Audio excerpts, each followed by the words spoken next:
ব্যাগে কি আরো আছে নাকি? দেখি ব্যাগে।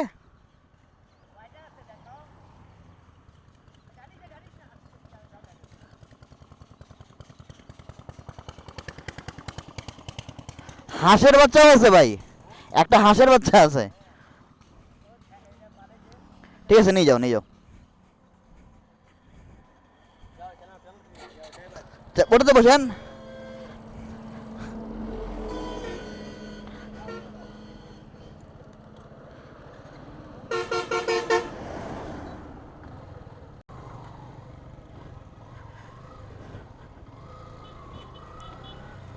বড় ভাইয়ের FZ-টা নিলাম।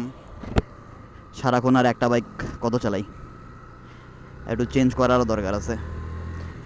এই বাইক আমার মনে হয় যে 150cc রেঞ্জের সবচেয়ে সেফেস্ট বাইকগুলোর মধ্যে একটা।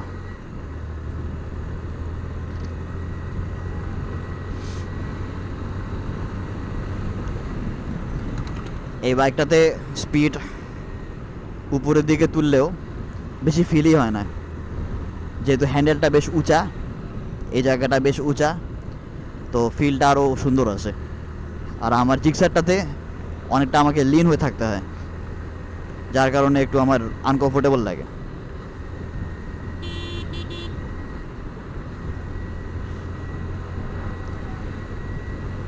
না আসলে FZ অনেক কমফোর্টেবল একটা বাইক, বাস্তবে প্রমাণ পাচ্ছি। বাইকের ব্রেকিংটাও ভালো, যদিও ABS নাই, কিন্তু সেটা আহামরি কোনো ব্যাপার না। একটু টেকনিক্যালি ইউজ করলে ABS-এর কাজ হাত দিয়ে করা সম্ভব। এই যে 60-70 থেকে 30-এ অনায়াসে নামায় ফেলা যায়।